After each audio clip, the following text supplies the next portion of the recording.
Irmãos, a Igreja Presbiteriana de Santo Amaro e todas as igrejas que existem no mundo precisam aprender esta lição. Essa é a essência do discipulado.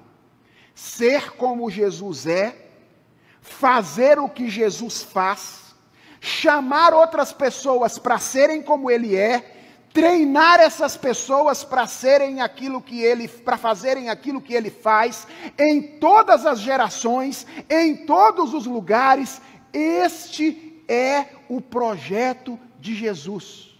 E atenção, isto é uma igreja. Uma igreja não é apenas um lugar onde pessoas se reúnem para ouvir boa música e um orador interessante no final de semana. Isso é um teatro, ok? Não é uma igreja. Uma igreja não é um lugar onde um grupo de pessoas se reúne para divertir. Isso é um clube, ou é um parque. Uma igreja não é apenas um lugar onde um grupo de pessoas se reúne para fazer o bem a outras pessoas.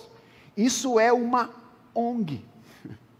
Veja, eu não estou dizendo que divertir, ouvir a boa música e um orador que proclame uma mensagem que toque o nosso coração, servir a outras pessoas seja algo ruim. Todas essas coisas são boas e fazem parte da vida da igreja. O que eu estou dizendo é que isso não define o que é uma igreja. Pode ter todas essas coisas, mas não ter uma igreja de Jesus Cristo. Por quê? Porque uma igreja é um lugar onde discípulos de Jesus se reúnem com a finalidade de se ajudarem mutuamente a serem como Jesus e a fazerem o que Jesus faz. E que na medida em que se ajudam mutuamente, convidam outras pessoas para ser como Jesus é, integrando essas pessoas no contexto da comunidade, para que elas aprendam a viver como Ele. Isto é uma igreja, uma comunidade de discípulos, uma comunidade de discipulado. E Deus fez absolutamente todas as coisas para que nós pudéssemos viver desta maneira como Ele deseja. Irmãos, Cristo morreu por nós. Ele habita em nós pelo seu Espírito Santo.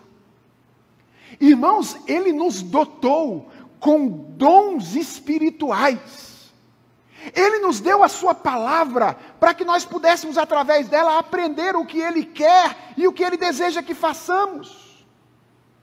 Ele nos deu a ordem clara: vivam como meus discípulos, façam outros discípulos meus, de modo que nem coletivamente, nem individualmente falando, nenhum de nós tem desculpas para deixar de oferecer a nossa contribuição para que a igreja seja isso, uma comunidade de discípulos de Jesus Cristo.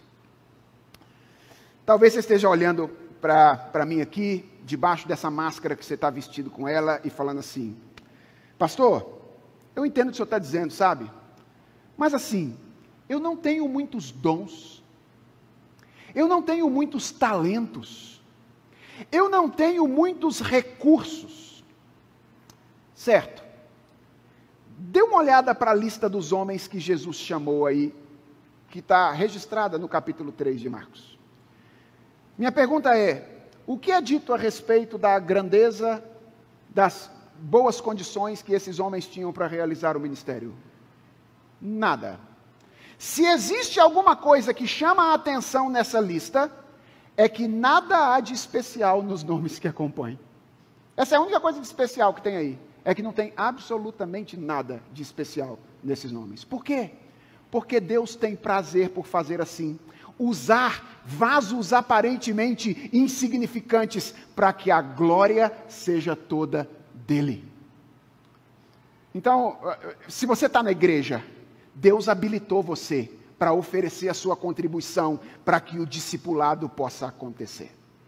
Talvez você esteja aí debaixo da sua máscara dizendo assim: pastor, é verdade, Eu até reconheço que Deus tem me dado com o que servir aos meus irmãos. Eu reconheço isso.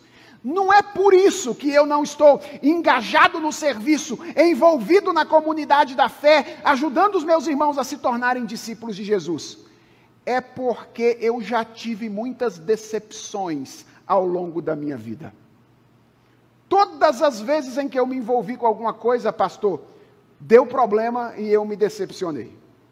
Ora, se todas as vezes que você se envolveu com uma coisa deu problema, talvez o problema seja você. Essa é a primeira possibilidade, né? Então você tem que fazer essa reflexão sincera e honesta diante de Deus. Mas se a sua crise é a crise com decepções, olhe para a lista novamente.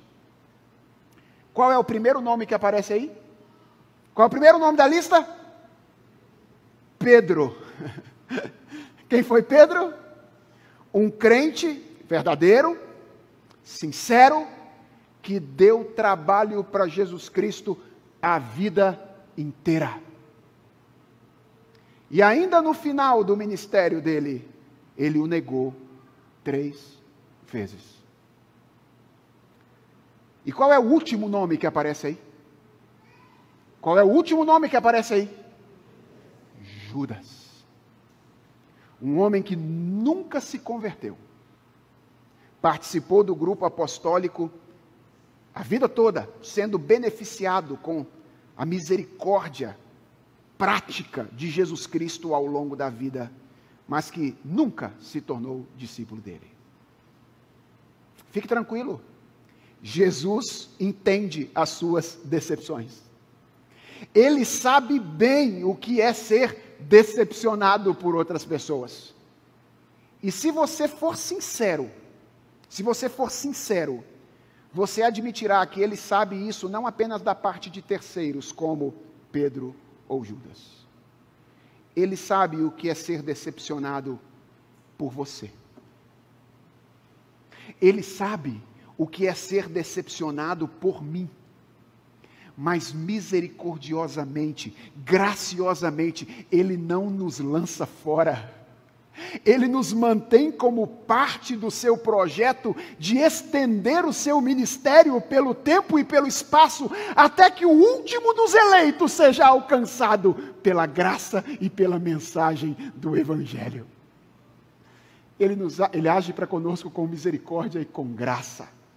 E é com essa mesma graça e misericórdia, já que fomos chamados para ser como Ele é, que nós devemos nos engajar no serviço da comunidade da fé, com esta finalidade, a finalidade de que pessoas sejam conformadas dia a dia à imagem de Jesus Cristo, e chamem outras pessoas para conhecê-lo, quem sabe Ele assim não se aproximará delas.